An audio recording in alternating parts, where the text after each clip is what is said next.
नमस्कार दोस्तों, मैं आपका दोस्त डॉक्टर रवि कीर्ति एक बार फिर से लेकर आया हूँ आपके लिए आज एक नया टॉपिक। स्वागत है आपका आपके अपने पॉडकास्ट चैनल दिल की ज़मीन थेरेपी की मशीन में। आज हम बात करने वाले हैं आपकी मेंटल हेल्थ के एक ऐसे पॉइंट की जो आपकी मेंटल हेल्थ को सबसे पहले इम्पेक्ट करता है, और वो है इन्वायरमेंट। तो ये किस तरीके से अच्छा हो सकता है, किस तरीके से ख़राब हो सकता है। तो सबसे पहले हम बात को समझने की कोशिश करते हैं कि हमारा जो मेंटल स्टेट है ये इंटरनल भी है और एक्सटर्नल भी है। इंटरनल की जब हम बात करते हैं तो उसमें थिंकिंग पैटर्न आते हैं, आपके बिलीफ सिस्टम आते हैं आपके। और जब हम एक्सटर्नल की बात करते हैं तो वो सेंसेस के थ्रू जो भी हम परसीव करते हैं, जो भी हम देखते हैं, सेंस करते हैं, सुनते हैं, उन सारी चीज़ों को उसमें रखा गया है, जिसके थ्रू हम जो भी हम गो थ्रू करते हैं अपनी लाइफ में, जो इमोशंस हम डेवलप करते हैं अपने आसपास की कंडीशन की वजह से, अपने आसपास जो भी घटनाएं हो रही हैं उनको लेके। तो आज हम जो बात कर रहे हैं वो एक्चुअल जो अगर उसका टॉपिक देखा जाए तो वो है मेंटल पॉल्यूशन। अब ये वर्ड जो हैं वो दो अलग अलग चीज़ें हैं। पॉल्यूशन को आप इस तरीके से समझिए कि जब आपके रिसोर्सेज के अंदर, उनकी प्योरिटी के अंदर कुछ चीज़ें ऐसी मिल जाती हैं, ठीक है, जो आपकी स्ट्रक्चर को, चाहे वो फिजियोलॉजिकल स्ट्रक्चर हो चाहे वो मेंटल स्ट्रक्चर हो, अगर वो आपको डैमेज करता है, ठीक है, तो वो यूज़ करने लायक नहीं है। जैसे कि हमारी एयर में धूल के कण ज़्यादा हो गए हैं, धुएँ के कण ज़्यादा हो गए हैं, तो धूल, धुआँ ये सारी चीज़ें बढ़ती जा रही हैं, दूसरी तरीके की गैसेज़ उसमें बढ़ती जा रही हैं। तो इसका मतलब क्या हुआ कि आपका एयर का पॉल्यूशन हो गया है। आपके आस-पास की जो शुद्ध हवा थी, वो अब अशुद्ध हो गई हैं या उसके अंदर ऐसी चीज़ें मिल गई हैं। उसी तरीके से अगर हम बात करते हैं मेंटल पॉल्यूशन की, तो मेंटल पॉल्यूशन स्टार्ट कहाँ से होता है? मेंटल पॉल्यूशन स्टार्ट दो तरीके से होता है, इंटरनल और एक्सटर्नल। तो इंटरनल जब भी वो होता है तो वो हमारी थॉट पॉल्यूशन की वजह से होता है। थॉट्स, अब वो थॉट्स किस तरीके से हमें इम्पेक्ट करती हैं, क्या होता है ये पॉल्यूशन, इस सब के बारे में हम आगे बात करेंगे। तो मेंटल या थॉट पॉल्यूशन की जब हम बात कर रहे हैं तो वो क्या है? वो ये है कि जब हम अपने अंदर, अपने विचारों में नेगेटिव और थोड़ी हार्मफुल चीज़ें और इंट्रूसिव थॉट्स जो होती हैं, ख़ास तौर से जो हमारी इच्छा के बगैर हमारे दिमाग में आ रही हैं, उन इंट्रूसिव थॉट्स की वजह से हमारा ब्रेन जो है वो हमारी इमोशनल कैपेसिटी और कॉग्निटिव कैपेसिटी को कहीं न कहीं कम कर देता है, और हमारी इससे जो क्वालिटी ऑफ लाइफ है या हमारी जो वेल बीइंग है वो डिस्टर्ब होना स्टार्ट हो जाती है। तो ये है हमारा एक इंटरनल मेंटल पॉल्यूशन, ठीक है। अब उसमें कई प्रकार की थॉट्स हैं जो हमें डिस्टर्ब करती हैं, उसके बारे में हम आगे डिटेल में बात करेंगे कि किस तरीके से वो हमें परेशान करती है। अब जब हम बात कर रहे हैं एक्सटर्नल की, तो एक्सटर्नल चीज़ें हो गई हमारे परसीव करने के सिस्टम से। अब हम परसीव किन चीज़ों को करते हैं? सेंसेस के थ्रू, या तो आँखों से देखते हुए या कानों से सुनते हुए, ठीक है। तो देखते पढ़ते हुए हम जिस तरीके की सोशल मीडिया को कंज्यूम करते हैं और उसके अंदर जिस तरीके की इन्फॉर्मेशन, चाहे वो वैलिड इन्फॉर्मेशन हो चाहे वो इनवैलिड इन्फॉर्मेशन हो, एक बारी के लिए आपके ब्रेन को वो इम्पेक्ट करना स्टार्ट कर देती हैं। और बहुत ही ज़्यादा अगर आप उस चीज़ को रिपीटेडली देखते हैं, क्योंकि आजकल जो सोशल मीडिया का सिस्टम है वो ट्रेंडिंग वाला सिस्टम है। ट्रेंडिंग का मतलब ये है, ट्रेंडिंग का मतलब हो गया कि ज़्यादातर लोग उस चीज़ पे ही वर्क कर रहे हैं, उसी चीज़ को देख रहे हैं, उसी चीज़ को सुन रहे हैं, उसी चीज़ को एडॉप्ट कर रहे हैं, ठीक है। तो लाइक, चाहे वो अब आपके लिए काम का है या चाहे वो अब आपके लिए काम का नहीं है, फिर भी लगातार वो चीज़ें आपके सामने आती रहेंगी। सोशल मीडिया का एल्गोरिदम उस तरीके से काम कर रहा है, ठीक है। जैसे एक बड़ी मजाक की बात है ये कि अभी कुछ समय पहले एक बदो-बदी वाला एक गाना जो था वो बड़ा चाहे वो वाहियात भी था, काफ़ी लोगों को नहीं पसंद भी आया होगा, लेकिन बिकॉज़ ऑफ कि वो फ़नी मोमेंटम की तरीके से उस तरीके से रिप्रेज़ेंट किया गया, उसको फ़िल्माया उस तरीके से गया और जिस पर्सन के थ्रू किया गया, तो वो इस तरीके का बन के बना ट्रेंड में कि ज़्यादातर लोग उसको देख-देख के परेशान भी हुए हैं, ऊब भी गए हैं, क्योंकि हँसी आना वो फर्स्ट अटेम्प्ट में ठीक है, लेकिन वो जब ट्रेंड बन जाता है और वो कंटिन्यूटी में वो आती रहती है, तो कई लोग ऐसे थे जो रिपोर्ट कर रहे थे कि ये वर्ड बार-बार मुँह में आ रहा है, हमारे मुँह में भी वही चीज़ रिपीटेडली आ रही है। हम आँखें बंद करके बैठे हुए हैं और वो चीज़ याद आ जाती है। कभी हँसी आ जाती है, कभी हम शॉक हो जाते हैं कि यार इसका तो मेरे से कोई लेना-देना नहीं है, मैं ये क्यों याद कर रहा हूँ। आप वो याद नहीं कर रहे हैं, प्रॉब्लम ये है कि वो आपके न्यूरॉन्स को रिपीटेडली दिया गया है, तो वो आपकी प्रैक्टिस में आ गया है, ठीक है? तो वो इंट्रूसिव हो जाता है।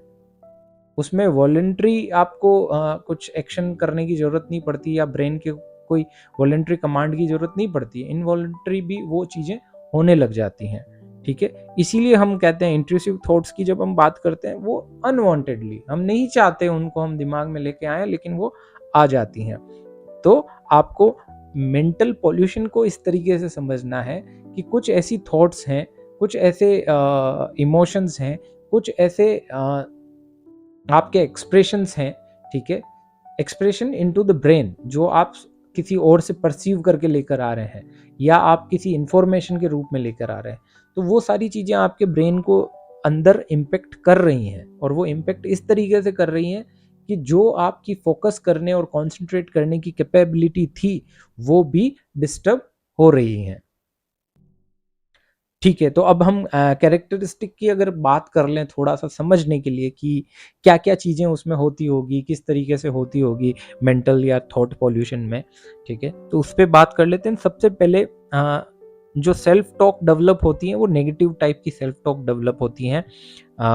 जो मेंटल पॉल्यूशन की हम बात कर रहे हैं उसमें, तो उसमें क्या होता है कि क्रिटिसिज़्म करने का जो हैबिट है, वो बहुत ज़्यादा इंक्रीज़ हो जाता है। अब वो क्रिटिसिज़्म मैक्सिमम टाइम इस तरीके का होता है कि वो आस-पास के एनवायरनमेंट को ज़्यादा क्रिटिसाइज़ कर रहा होता है, ठीक है? या कभी-कभार खुद को अनवर्दी मान लेता है, अपनी वर्थ को बहुत कम काउंट करता है और कभी-कभार पर्सन ऐसा कर लेता है, ऐसा मान लेता है कि वो खुद भी बहुत खराब है, ठीक है? तो ये सारा जो नेगेटिव सेल्फ टॉक है, जो इंटरनली चलता रहता है, वो ठीक नहीं है।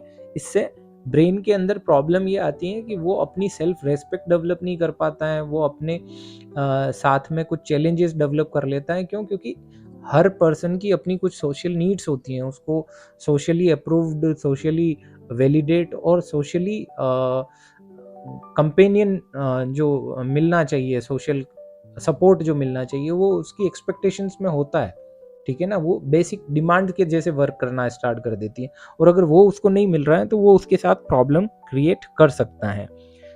दूसरा कैरेक्टरिस्टिक जो है वो है कॉग्निटिव डिस्टॉर्शन डेवलप हो जाता है, मतलब हमारी जो संज्ञानात्मक क्षमताएं हैं उसमें डिस्टॉर्शन आ जाता है। हम थोड़ा-सा रूढ़िवादी हो जाते हैं, थोड़ा-सा हमारे अंदर ना बायसनेस बढ़ जाती हैं, ठीक है? हमारा जो थॉट प्रोसेस है, वो थोड़ा कैटास्ट्रोफिक हो जाता है। उसमें होता ये है कि हम या तो बहुत ज़्यादा अच्छा या बहुत ज़्यादा बुरा होने की कल्पनाएँ करने लग जाते हैं, ठीक है ना? और ज़्यादातर उसमें बहुत बुरा होने की कल्पनाएँ हम कर देते हैं। फिर बात आती है कि कभी-कभार हम ऐसी थॉट्स को जो हमारे अंदर पास्ट इवेंट से रिलेटेड कुछ ऐसे थॉट्स आते हैं या इमोशंस आते हैं जो हमें रिपीटेडली आते रहते हैं। जैसे गाय जुगाली करती है ना, फास्ट-फास्ट खा लेती है, फिर उसको ठीक से चबा के वापस अपने पेट में भेजती है। तो वो एक बार पेट से वापस गले में आना उनका जुगाली करने का एक प्रोसेस होता है। तो वो एक रूमिनेशन उसको बोलते हैं। तो वो एक प्रोसेस जब वो करता है इंसान, तो थॉट प्रोसेस के साथ में करता है, और थॉट प्रोसेस के साथ में करते हुए ये चीज़ें उसको इम्पेक्ट कर रही होती हैं इंटरनली, ठीक है। कॉन्स्टेंट एंग्जाइटी या वरी जो जिसको हम बोलते हैं, लगातार किसी न किसी चीज़ को लेके चिंतित रहना, ठीक है ना, जनरलाइज एंग्जाइटी जैसे सिम्टम्स आ जाते हैं फिर उनमें। और एक टॉक्सिक कंपैरिजन होता है, ठीक है ना, इर्रेशनल कंपैरिजन हो गया, टॉक्सिक कंपैरिजन हो गया।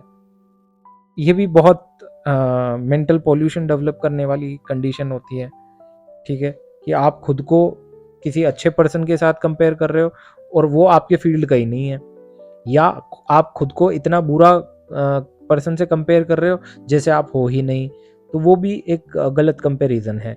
या जेलेसी की वजह से आप गलत डायरेक्शन में कंपैरिजन करने लग जाओ। मीडिया ओवरलोड तो मैं एक्सप्लेन कर ही चुका हूँ कि किस तरीके से वो इम्पेक्ट करता है, ठीक है। एक आता है इमोशनल कंटेमिनेशन, जो कह सकते हैं कि आप ऐसे पर्सन के साथ में रहते हो या ऐसे पर्सन के आसपास रहते हो जिनके अंदर variety of mental health challenges हैं, और वो चीज़ अपने साथ शेयर करने के पर्पज से बताएं, या शेयर करने के पर्पज से ना भी बताएं, रिएक्शन के पर्पज से करें, ठीक है ना। तो उनके रिएक्शंस अगर हैं तो वो ज़्यादा कंटेमिनेट करते हैं दूसरे पर्सन को, क्योंकि उनके रिएक्शन पे आपके रिएक्शंस डेवलप होंगे, ठीक है। आप अपने आप को होल्ड नहीं कर पाओगे, तो उनके रिएक्शंस के ऊपर अपने अंदर भी रिएक्शंस डेवलप कर लेना, ये होता है इमोशनल कंटेमिनेशन। तो इससे ये जो थॉट पोल्यूशन है, मेंटल पोल्यूशन है, ये इससे डेवलप होता है। अब ये क्यों हो रहा है, अगर इसको ध्यान से देखा जाए कि क्यों हो रहा है, तो एक तो हमारा जो मीडिया है उसमें जो इन्फॉर्मेशन है वो वैलिड इन्फॉर्मेशन कई बार नहीं होती है, ठीक है। वो बिजनेस प्रोटोटाइप है, ठीक है। हम एक स्लेवरी में हैं, वो स्लेवरी क्या है वो मैं आपको एक्सप्लेन कर देता हूँ कि आप गूगल के और मेटा के मजदूर हो। आप 4 घंटे स्क्रॉल करते रहते हो, स्क्रॉल करते रहते हो, स्क्रॉल करते रहते हो। अच्छा, तो वो स्क्रॉल करते हो तब आप एडवर्टाइजमेंट भी देख लेते हो, तब आप काफ़ी कुछ चीज़ें ऐसी भी देख लेते हो जो आपके रेलेवेंट नहीं है। उसका पैसा कौन कमा रहा है? उसका पैसा मेटा और गूगल कमा रहे हैं, ठीक है। और आपको वो क्या पे कर रहे हैं? वो आपको कुछ पे नहीं कर रहे हैं। वो आपको ये पे कर रहे हैं कि आपको ये बताया जा रहा है कि आपका एंटरटेनमेंट हम फ्री में कर रहे हैं। वो आपका एंटरटेनमेंट फ्री में नहीं कर रहे हैं, वो आपको कंज्यूम कर रहे हैं। कंज्यूम किस तरीके से कर रहे हैं? लगातार स्क्रीन देखने से आपकी आँखें, आपके न्यूरॉन्स में थकावट, ठीक है, आपके मेलाटोनिन लेवल में गिरावट, और उससे आपकी नींद डिप्राइव होती है, आपको नींद नहीं आती है। इससे आपके अंदर स्ट्रेस और एंग्जाइटी को कोप अप करने की कैपेबिलिटी रिड्यूस होती रहती है। तो आप इतना बड़ा कॉम्प्रोमाइज़ करते हो और उसके लिए वो आपको पे भी नहीं करते हैं, ठीक है। तो ये जो स्लेवरी है एक तरीके की, इस सोशल मीडिया की स्लेवरी से बाहर आना बड़ा ज़रूरी है। और दूसरी कंडीशन जैसे कि सोशल प्रेशर है थोड़े से इस तरीके के कि जिसमें नेगेटिव चीज़ों को दिखाया जाता है। क्यों नेगेटिव चीज़ों को? क्योंकि आजकल मीडिया हाउसेस, बड़े बड़े न्यूज़ चैनल्स को पता है कि हम कुछ तड़क भड़क वाला और एक्स्ट्रा मिर्च मसाला लगा के नहीं परोसेंगे तो लोग बाग नहीं इंटरेस्ट लेंगे, नहीं देखेंगे, ठीक है।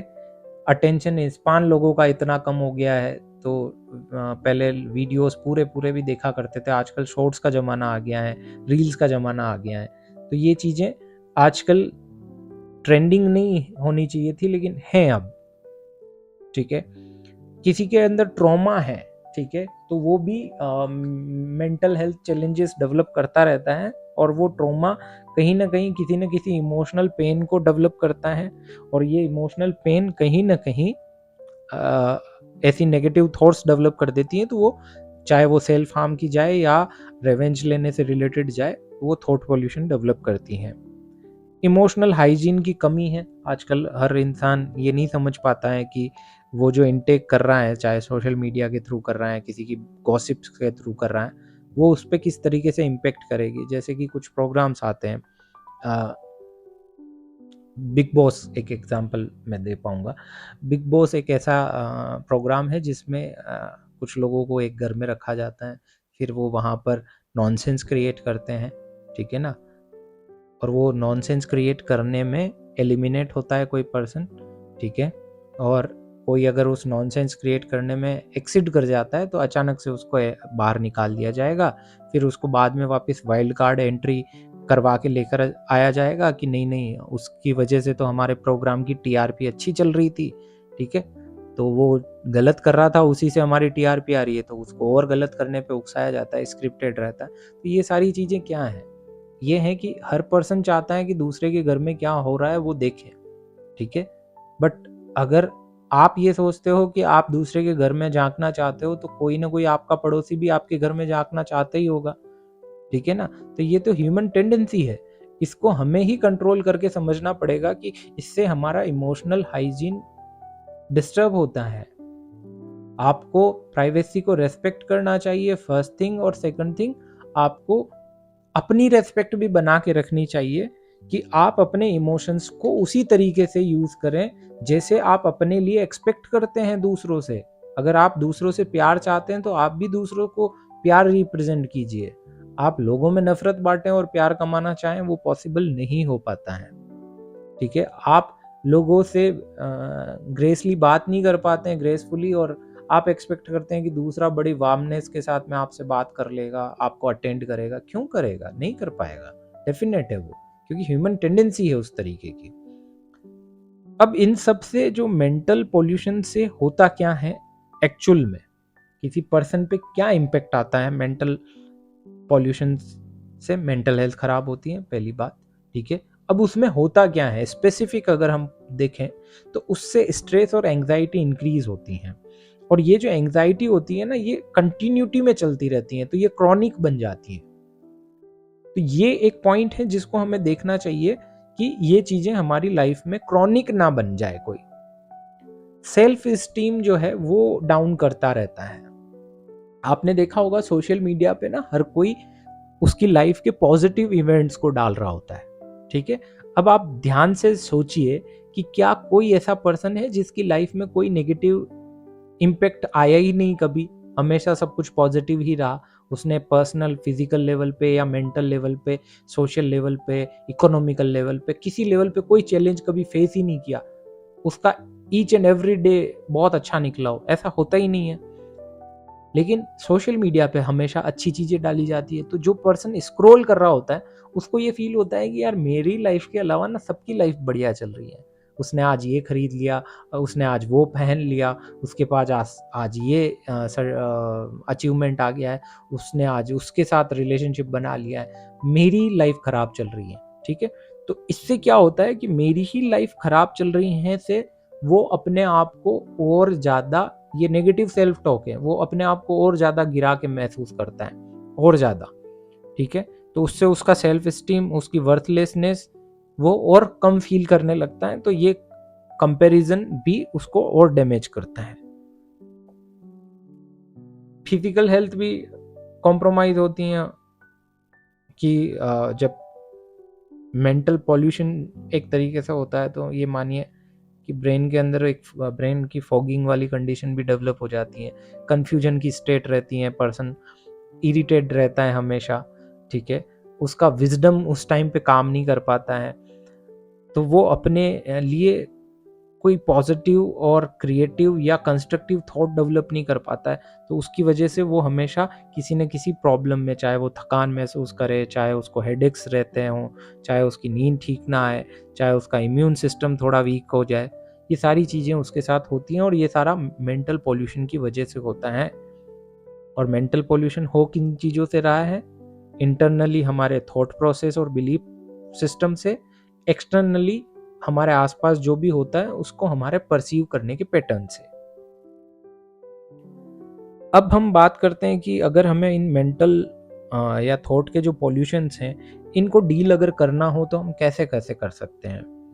तो यस, ऑफ कोर्स हमें इनको करने के लिए सबसे पहला बेसिक चीज़ जो हम कर सकते हैं वो है कि किसी प्रोफेशनल की हेल्प ले लें। अगर आपको लगता है कि आपके अंदर वैचारिक रूप से बड़ा प्रदूषण है, या लगता है कि आपका जो मेंटल स्टेट है वो अभी बहुत पॉल्यूटेड है due to negative thoughts, due to negative environment, due to anything जो आपको इम्पेक्ट कर रहा है नेगेटिवली, ठीक है, तो आप किसी प्रोफेशनल मेंटल हेल्थ वर्कर की हेल्प ले लें।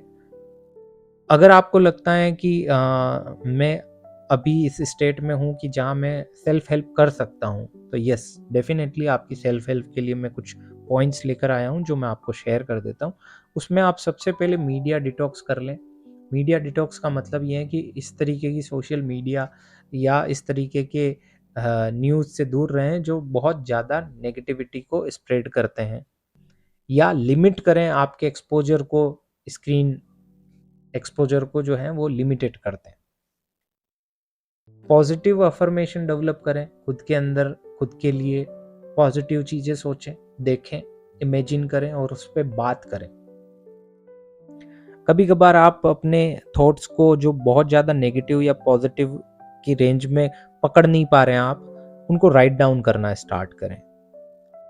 जैसे ही आप उनको लिखना स्टार्ट करेंगे, वो ऑटोमेटिकली पॉजिटिविटी की तरफ डाइवर्ट होना स्टार्ट हो जाएगी। थोड़ा सा मैं हर बार ये पॉइंट एड ऑन करता ही हूँ कि ग्रेटिट्यूड प्रैक्टिस ज़रूर करें। ग्रेटिट्यूड प्रैक्टिस इसलिए ज़रूरी है कि अगर आप ग्रेटफुल फील करेंगे, तभी आप एक अच्छा एनवायरनमेंट डेवलप कर पाएंगे अपने आसपास भी, क्योंकि एक्सटर्नल जो हेल्थ है, आपकी मेंटल हेल्थ को केयर करने वाली चीज़ें हैं, वो चीज़ों को भी तो आपको बेटर रखना पड़ेगा ना। तो इसलिए ग्रेटिट्यूड प्रैक्टिस ज़रूर करें। माइंडफुलनेस और मेडिटेशन की भी कुछ टेक्निक्स हैं, कुछ बिहेवियरल थेरेपी के कुछ टेक्निक्स हैं, सीबीटी डीबीटी हो गई, वो भी हेल्प करती हैं, ठीक है। तो वो प्रोफेशनली हेल्प जब आप लेंगे तो डेफिनेटली ये चीज़ें आपको अच्छे से हेल्प भी करेगी। तो ये आज हमने बात किया है कि आपके मेंटल या थॉट के पॉल्यूशंस किस तरीके के होते हैं, क्या क्या चीज़ें वो इम्पेक्ट करते हैं। एक चीज़ जो मैं और आपको एड ऑन बताना चाहूँगा इसमें, कि इससे हमारा जो ब्रेन के अंदर वेव्स होती हैं, ठीक है, आपने नाम सुना होगा alpha waves, beta waves, theta waves, delta waves और गामा वेव्स तक होती हैं, ठीक है। तो ये जो वेव्स हैं, ये हमारे ब्रेन के अंदर अलग-अलग स्टेट में अलग-अलग तरीके की पाई जाती हैं। जैसे नींद में जो हमारी वेव्स होती हैं, ब्रेन वेव्स, वो अलग होती हैं, ठीक है। और जो हमारी क्रिएटिविटी के टाइम पे होती हैं वो अलग होती हैं। तो अगर हम देखें ध्यान से, तो थीटा वेव्स डेवलप होती हैं, ठीक है, नींद से पहले, और धीरे धीरे धीरे धीरे अगर वो डीप स्लीप की तरफ आपको लेकर जाती हैं, ठीक है, तो वो डेल्टा वेव्स होती हैं जो आपको एक तरीके से थोड़ा रिलैक्सेशन महसूस करवाती हैं, रिस्टोर भी कर देती हैं, थोड़ा सा हीलिंग इम्पैक्ट जो डालती हैं वो। और प्लस अल्फा वेव्स जो होती हैं वो रिलैक्सेशन में, क्रिएटिविटी में बहुत हेल्प करती हैं। अब ये हेल्प करती हैं या जब आप उस स्टेट में होते हो तब ये डेवलप होती हैं, ये एक डिफरेंट बात है।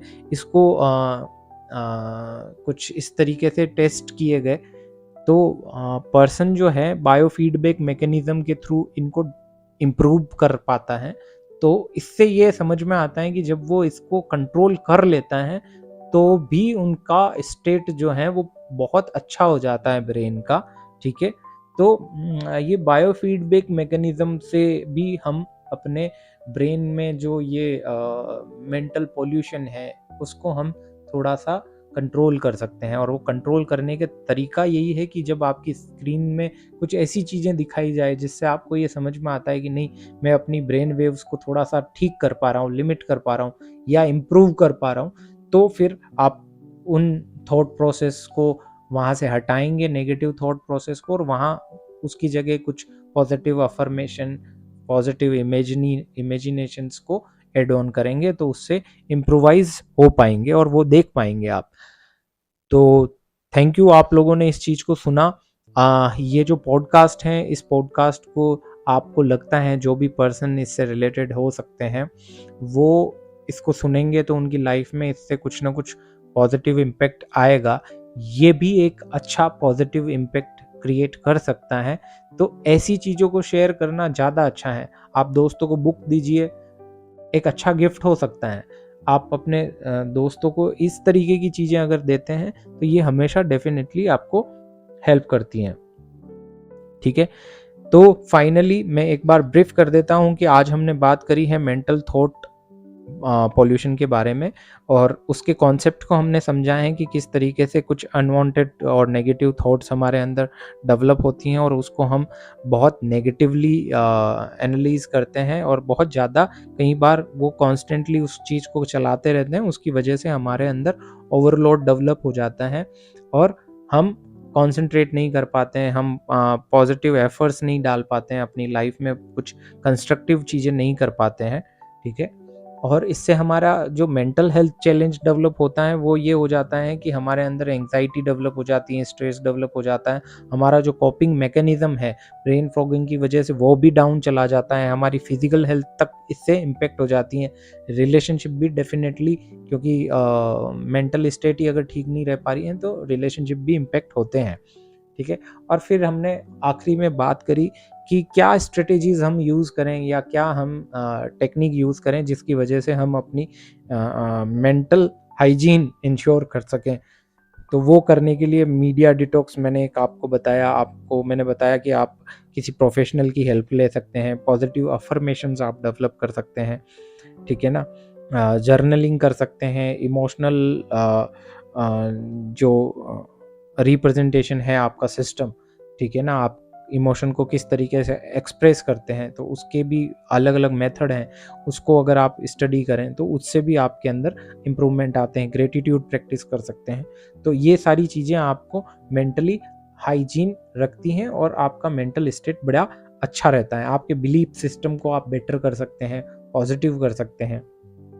और आखिरी में मैंने एक बात की कि अगर बायो फीडबैक मैकेनिज्म के थ्रू भी कई बार हम अपने ब्रेन वेव्स को थोड़ा सा कंट्रोल कर पाते हैं, तो जिसकी वजह से हम अपने ब्रेन को रिलैक्सिंग और सूदिंग स्टेट तक पहुंचा पाते हैं। तो कुछ अच्छे साउंड, या मैं कहूँ बात तो म्यूज़िक की अगर हम बात करें तो उन म्यूज़िक को सुनने से, ठीक है ना, मैंने जिन ब्रेन वेव्स की बात करी है उनका भी म्यूज़िक अवेलेबल रहता है स्टोर्स पे, अगर आप वो भी सुनते हैं तो कई बार उससे भी आपको रिलैक्सेशन महसूस होता है। तो थैंक यू, आप लोगों ने सुना, उसके लिए शेयर कीजिएगा ये पॉडकास्ट अपने दोस्तों से। अगर आपके कोई सवाल हैं तो ज़रूर शेयर कीजिएगा कमेंट में, और अगर आपको ये अच्छा लगा है तो इसको लाइक ज़रूर कीजिएगा, सब्सक्राइब कीजिएगा आगे और ऐसी मेंटल हेल्थ से रिलेटेड अच्छी जानकारी के लिए।